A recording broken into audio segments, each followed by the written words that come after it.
Welcome to another episode of What's at Stake, a Penta podcast. I'm your host, Andrea Christianson, and for today's discussion, we'll talk to my fellow partners and House leadership experts, Stacy, Kerr, and Kevin Madden, about the race for the next House Speaker. Stacy was a longtime advisor to Speaker Nancy Pelosi, while Kevin served in communications roles in House leadership, including for Tom DeLay and John Boehner, when they were both in majority leader positions. So in addition to hitting on some inside baseball House dynamics, we'll discuss the broader implications of the ousting of Speaker Kevin McCarthy, including its potential impact on the 2024 presidential election and America's broader global leadership. Things are moving fast. At the time of this recording, Tuesday afternoon, the Republican conference is sitting down to discuss having a new speaker agreed upon potentially by tomorrow. The two frontrunners are Rep. Jim Jordan and Rep. Steve Scalise, with McCarthy yet to announce his withdrawal from consideration. Stacy, let's start with you. How did we get here, and how long could it take to get a new speaker? Well, here we are another week in Washington in 2023 with implications for what this all means growing literally by the hour and by the day. I mean, I think if we were to have this conversation last week, some things were the same and a couple of them have changed. And obviously, I know we'll get to the events, the global events and what that all means. But I know we've got a lot of clients who are asking us and a lot of conversations with our colleagues in Europe about what this all means. So I'll just remind us that at the start of this Congress of the House of Representatives in 2022, Republicans made a rule change, an internal rule change that said that any one member could bring a vote to the floor, essentially ousting the Speaker of the House. Now, the previous Speaker, Nancy Pelosi, and speakers before that had made sure that that rule was not in effect. So we started this new Congress, 2022, with a new dynamic, that any one member could bring forward a vote to oust the Speaker. We also had something that we had not seen historically, and that was, what did it take, 14, Kevin? 15. 15 votes for Kevin McCarthy to get the 218 votes to win. So we didn't really start this. We didn't have a Speaker of the House who started this Congress in a position of great strength to begin with. So what we saw happen, was that just last week, you guys? Yep. Is a member of the Republican caucus bring forward a vote, and Kevin McCarthy lost the vote and lost the speakership. There was a very brief moment where no one in Washington knew who the Speaker of the House was. We have an acting pro tem. Is it acting pro tem? We have an acting Speaker of the House. Speaker pro tem who's acting, right. In Patrick McHenry, whose responsibilities are largely only to the jurisdiction of choosing a new speaker. He does not have responsibility for legislative business and the business of the Congress. So finding ourselves in this sort of global dynamic global position without a functioning Speaker of the House makes all of this ever more really unknown. Yeah, and Kevin, how long do you think it's going to take to get a new one? Well, first I want to address something Stacy said. Then I will absolutely get to your question. Stacy's right. The main thing that is the main dynamic that everybody has to be aware of is so much of choosing a speaker and the process of running the House used to be ceremonial or predetermined or just sort of it kind of happened behind closed doors, and then you knew what was going to happen when it came to the floor. Right. And now there's just a giant big X factor right now. Nobody really knows. So to answer your question directly, what's going to happen? We don't know. I think, usually— If you were a betting man. Well, usually what happens is you can see where there's an inevitable sort of cadence of activity that's going to take place. Like somebody is going to relent, or somebody is eventually going to grind it out and get to a particular a vote, or somebody is going to cut a deal. What we can't see right now is the exit ramp.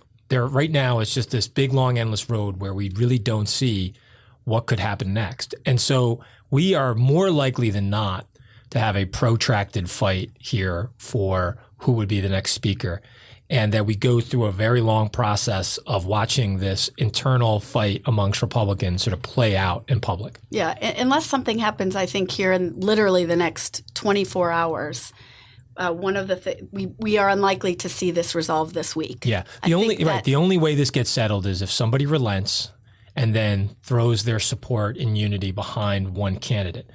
And that would normally be what we would say is like, that's, the process that we are more likely to see. But in this case, even if that were to happen, say Scalise were to say, okay, I'm not going to be the speaker, I'm going to throw my support and try to have a unity ticket with Jim Jordan, it's not guaranteed, given how small the margins are, that even with that support, that you still don't have 7 to 8 holdouts from the moderate wing of the Republican Party that say, I'm not voting for Jim Jordan. I can't vote for Jim Jordan and go home and explain that to my constituents in my rather swing district-y area of the country. And so as a result, you're right, we're right back where we started, which is a sort of tactical play to sort of try to bring unity that ultimately still can't get to 217, 218 votes, where given where vacancies are, we'll use 218 for the number majority for the majority. So, but let me turn to this. So you both agree that we're looking at probably a protracted non-speaker situation in the House. But what we saw over the weekend with Hamas's attack on Israel and the ensuing war, President Biden said in statements that Israel and the United States were inseparable partners. Senate Majority Leader Mitch McConnell had an op-ed in the Wall Street Journal where he called for specific U.S. support, including potentially providing emergency appropriations. I mean, the challenge here is that without a speaker, the House can't act on Israel, can't act on Ukraine, it can't even act on domestic issues, whether that's a resolution condemning the attacks or even something like the Farm Bill. So does this new war increase the urgency in the Republican conference to put its differences aside and move forward? Yeah, unfortunately, Andrea, I'm not sure that that is going to be enough to bring these factions together. I think Kevin mentioned a really important thing, and that is the size of these margins in the House. One dynamic to watch as to how this will get resolved and how the events in Israel come into this is that the election for a speaker has traditionally been a very inside game. It's members lining up their support, declaring their support for one candidate. And what we really see in this speaker's race and what we saw expedited with the events in Israel over the weekend is the outside play and the outside dynamics. Jim Jordan had been trying to use the media and use other outside factors to run his campaign and to pressure his members. And I think we are literally in real time now seeing what happened in Israel. How is that going to impact this sort of inside-outside dynamic? So my answer would be it should have an impact, but it will not. Because, what we have to realize right now is that we're operating with a governing body that has a majority party where 96% of its members agree on one thing, but are being held up by 4%. And that 4% of the conference, the Republican conference right now, has an incredible amount of leverage because of the razor-thin margins that we have in the House. So they are not going to be motivated. If 96% of the conference is motivated saying, hey, we have a serious national security issue with one of our allies, we have to act, all it takes is 4% to say, that's not an urgent lever for us. That is not an issue that's going to motivate us to sort of move quickly on this. And we're going to continue to have a protracted sort of battle over this as a result. Yeah, and Andrea, I think as Kevin's saying, remember, one of the big fights that we'd seen over the last month before we saw them ousting Kevin McCarthy was a real debate over continued funding for Ukraine. So the connection of the continued funding for Ukraine while potentially now funding the Israel situation, that just increases the dynamics Kevin's talking about with where people stand on whether or not America should be increasing our funding for both of these and these what are right. Seeming to become interconnected. And we're seeing these fissures already take place. You see folks like Josh Hawley in the Senate saying like, hey, let's divert any of the funding that we had for Ukraine to our most important immediate ally facing the most dire threat, which is Israel. And that is not going to find enough support or enough votes. And as a result, we're right back where we started. We're having these incredibly long, protracted, intense debates inside the party and inside the institutions about where the votes are to approve something that used to be more not routine, but used to be something where there would be a rallying around a flag effect of both Democrats and Republicans, and you'd have larger coalitions that were there that had available support for funding bills. And right now, we just do not have that. Yeah, and I mean, around the government shutdown, President Biden had to go out and kind of re-emphasize the United States' commitment to Ukraine. But I think that there is going to be growing questions about that commitment the longer this speaker race drags out. So for people outside the United States watching the U.S. right now, I mean, what should this speaker drama, for lack of a better word, how should they think about it in terms of America's commitment to our global priorities overall? Well, remember, making a commitment is a little like the thoughts and prayers. You can put it on paper, but the way that the American system works is that they have to authorize the funding. Our Congress has to authorize the funding. So it does require more than just people's commitment. It actually requires both parties, both chambers, the federal branch and the executive branch to come together. And that is really increasingly difficult to do in Washington. Yeah, and I think to your question, there's real cause for concern. Like, should they be concerned? Yes. And I think one of the things that is going to be required to really foster an international response that's unified, and I think this applies not only to Ukraine, but also to Israel, there's still a lot of work to be done. What we want to see, you want to see stability. You want to see a unified voice coming out of our government, both at the legislative level and as well as the executive level. And right now, that is a very, very tall task. So there is cause for concern. I think this is also a huge opportunity for folks who come from the governing wing of both parties. We know that there's a performative wing on the Democratic side. We know there's a performative wing, an outrage wing on the Republican side. But in the big middle of the American electorate and in the big middle of our governing institutions, the Senate and the House, there are people who are very serious about America's place in the world and the importance of demonstrating unified leadership.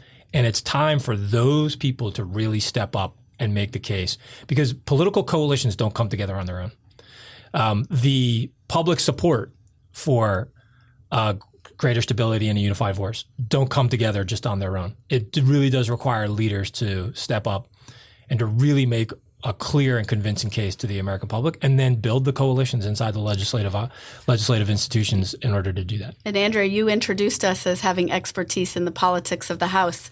Thankfully, you didn't introduce us of expertise in foreign policy.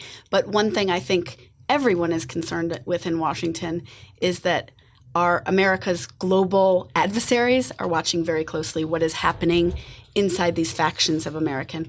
And people smarter than us can tell us whether or not times of dysfunction or disunity in the American system are exploited by our enemies. Thanks, Stacy. And with that, we're going to go ahead and take a quick break. We'll be back to talk more about what's coming next for the race for Speaker. Penta is the world's first comprehensive stakeholder solutions firm. We are a one-stop shop for the intelligence and strategy leaders need to assess a company's reputation and make decisions that improve their positioning.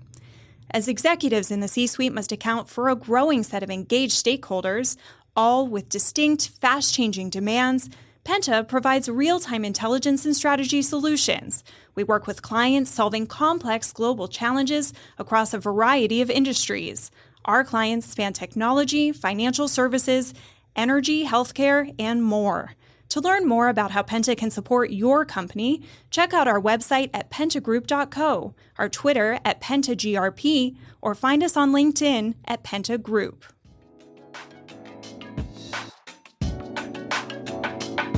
Welcome back to What's at Stake, a Penta podcast. I'm your host, Andrea Christianson, and I'm here with Kevin Madden and Stacy Kerr as they talk about what we know and don't know about who will be the next Speaker of the House. Much more about what we don't know than what we do know. Exactly.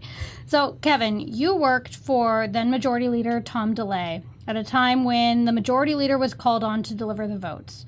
So, when you think about the strife within the Republican conference, is this the beginning of the end of the more recent era of strong Speaker? Well, I don't think so. No, I think, look, every speaker is different and every majority is built differently. They all have different characteristics. I think also there's differences between the parties. If you look at Republicans and who they've elected speaker and how they've managed the leadership structure, they have had a much more dispersed levels of power between the speaker and the majority leader and the majority whip. So take, for example, Denny Hastert. Denny Hastert was not a very strong speaker, even though what we're saying is that we're operating in a strong speaker era. He had more power, was concentrated in the majority leader's office than when Nancy Pelosi was speaker, where there was a great concentration of power in the speaker, and the majority leader was called on almost like an Uber whip. In order to sort of manage floor operations. So I think it all has to do, to answer your question more comprehensively, I think it all depends on who the leader is. Nancy Pelosi had a very firm idea of how to wield power with a concentrated level of constitutional power. Denny Hastert managed different levels of power along with others who had a more enhanced role in the leadership structure of the House. So it was very different. They also had different majorities. And the size of their majorities oftentimes is directly proportional to how strong a speaker will be. It's simple as that. It's a majority-run, consensus-run institution. I will note that Nancy Pelosi ran in her last run here as speaker. She had a very, very small majority. So to your point, Kevin, she had a lot of experience of having already been speaker before that too, and I think that really helped her. Yes. Yeah, and Stacy, you advised Speaker Pelosi for over a decade, and she is arguably the most powerful speaker in modern history. So, I mean, what do you think the Republican conference could learn? I mean, and far be it from Republicans to take advice on this, but I think the biggest difference is that Nancy Pelosi believed that the party's unity was its strength. And I think the fundamental difference to this Republican majority right now is that they actually believe that their strength comes from the divisions within the party. I mean, I think we saw Donald Trump win the presidency on a principle of division. And I think Nancy Pelosi was able to, both behind the scenes, give the members what they needed to come together, even when they didn't agree, to have that unity position. And there was a lot of educating off of TV screens, outside of TV cameras, of members of Congress, of the benefits of them coming together and being unified. And I think she had the opportunity to show them with both the way she negotiated for them with the president, whether that was a Republican president or a Democrat president, the value of that unity. Two other key things, I think. The two most effective House leaders in the modern era have been Nancy Pelosi and Tom DeLay. Both of them at one point had served as whips, which means that they were the ones responsible for getting the votes, counting the votes, growing the votes when a bill or a legislative priority hit the floor. The encyclopedic knowledge that they had of everybody's district and the encyclopedic knowledge that they had of members and what was going to motivate a member to join the majority was a huge, huge and powerful thing. The other thing is they both governed their majorities through the moderates. They knew that the way that they were going to return a speaker or return to a majority was that you make sure that you provide the political cover for the moderates so that they go home and in tough races, Republicans win instead of Democrats, or in Nancy Pelosi's case, Democrats win instead of Republicans in these majority maker seats, the swing areas around metropolitan areas in somewhat purple states all around the country. Nancy Pelosi sort of famously would tell members of Congress, you do what you need to do to win your district. You do know what you need to do to win your district. What's the line from House of Cards? Vote your district, vote your conscience. Don't surprise me. Well, I would say that Kevin McCarthy was the whip. So. Kevin McCarthy knew how to do this on the election side, but he really did. One of the keys to his downfall was how much he had tuned in his majority to and his speakership to turning over power to a very small faction of ultra-conservative members. I think there are a number of us who've worked in the modern House of Representatives and for speakers and leadership like Kevin and I have, who believe that this was just a matter of time. Once you gave up that vote, and it took 14, 15 votes to get to 218, I mean, Nancy Pelosi would never bring anything to the floor without having the votes, let alone her own speakership. The analogy I used was the second that he agreed to the motion to vacate by one member, that was the equivalent of a parents having a Ferrari in the garage and going away on vacation and telling their kids, don't take it out for a drive. It was not a speakership, obviously, as we've seen now, is not a speakership worth having if you couldn't manage your way through a 1 year in the job. Somebody was going to take that motion to vacate out for a ride and crash it, and they did. And it was Matt Gaetz. I think it's a really important point, though, to remember that part of what we're literally in this hour today watching is that there's an internal conversation within the Republican conference as to whether or not they will get rid of that rule for the next speakership. If you don't, you might as well, whoever becomes speaker, turn the egg timer on right then and there because their time is limited. Yeah, and the last point I'll make on this, Andrea, I think we've seen not only the geopolitical, but even just the domestic, political, and economic the dynamics in our landscapes really make it hard to see how that's not going to we're not going to just repeat the same thing again, as Kevin's saying. I'll pivot quickly to the government shutdown, but I will come back to get both of yours point of view on how we can move forward and achieve a governable House, at least until the next election. But we punted the government shutdown for 45 days, which is what led to Speaker McCarthy's ouster initially. And so we're now slated to run out of money again just before Thanksgiving. Do we have a government shutdown in November? I would predict that we do. I go back to my earlier comments. Usually with these, I can see an exit ramp off in the distance on the long highway. I just fail to see an exit ramp right now before we get to that 45-day deadline. Yeah, unfortunately, I don't think there's a big enough number of Republicans who think the importance of a functioning government is actually what they all came here to do. And so they're going to use that leverage in any way possible to be a holdout and get something in return for it, or to say, well, I dare you, and just to make sure that they're getting what they want. There are just very few motivating factors towards unity right now. We're not having it with the most recent crisis that we had where we actually vacated a speaker. We have a global national security foreign policy emergency right now, and we're not seeing any additional quick movement towards a solution or a rally around the flag effect. And so what will it take? Is a government shutdown, which we've got, everybody's lived through a government shutdown. Is that really going to be a motivating factor right now? The fact that the government might shut down? We've seen that hasn't been a motivating factor previously. So it's just hard for me to see how it all comes together and to get 218 votes in the House and a unified sort of agreement between the House and the Senate on funding levels before the deadline hits. All right. Can we end on a high note somehow? Well, we'll think about it. We're going to move to the 2024 presidential race and whether and how. So further descent into madness. Well, it's just, does this impact the race for 2024, look, specifically the Republican primary? Yeah, yes or no? The titular head of the Republican Party, Donald Trump, is still the one that owns the messaging arc of this party right now. And most of the candidates that are even competing against him, Nikki Haley, Ron DeSantis, Tim Scott, whoever it is out there, none of them really want to confront the sort of base of the party on this. And the base of the party right now, in their view, is probably aligned with those that removed Kevin McCarthy from the speakership.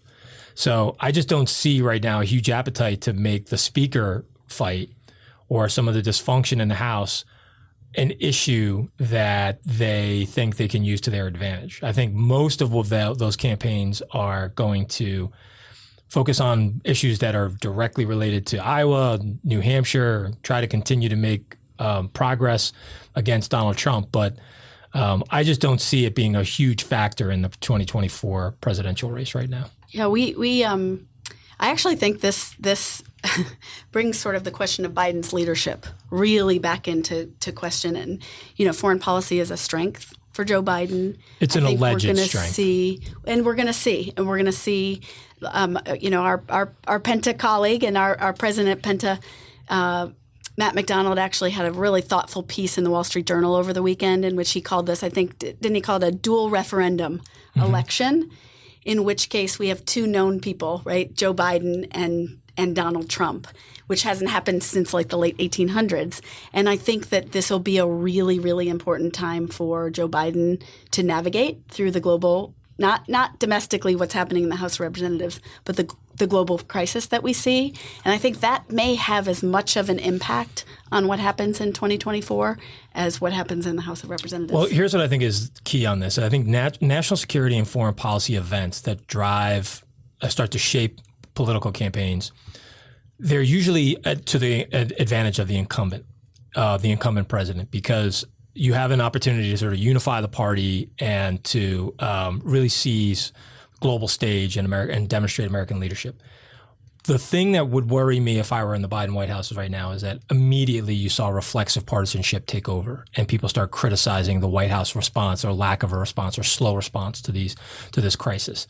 They've already sort of lost the momentum, I think, on the Ukraine funding issue. And so as a result, it's a little bit more muddled than it usually would be for an incumbent president on the national security and foreign policy issues. So, and then the other thing is Trump usually is always on the attack when it comes to this stuff. And that going on the attack and also not bearing the responsibility of having to make any policy decisions, it could, I think, start to I think it's going to sort of really open up a much more broader debate in the 2024 cycle. And the thing that Trump has to his advantage is he just has to be the alternative. And I say this as somebody who's been pretty critical of his national security and foreign policy credentials and approach. But do you guys, Andrea, I'm curious your take on this too. Do you guys think, can Trump stay quiet right now with what's going on in the world? And he can never stay quiet on anything. How that will impact? No. Don't you think Trump's going to take this and try to insert himself into what's going on in the not just in the world, but in the Republican? All I see is opportunity for my girl Nikki Haley. I think that's right. No, I think there's some opportunity there. It's like, how great of an opportunity is it, though? But the thing is, there's an old saying from the show House of Cards: public opinion doesn't have a law degree. Public opinion also they're not foreign policy experts. What they do respond to are strength, clarity, resolve. And I think one thing I would always say about Trump, I totally criticize him on the substance. He speaks in a way that sort of gives people the veneer that he's being strong and being tough on enemies around the globe. And I think that's one of the things that I'm going to be watching for in the dynamic over how the public as an electorate responds in the next few days and weeks here. Yeah. So I'm going to take us back to kind of what's happening in the House. And Kevin, you asked if we could end on a high note, so I'm going to leave that up to you too. So what needs to happen to achieve a governable House? And what's your prediction on who will become the next speaker? I don't know, and I don't know.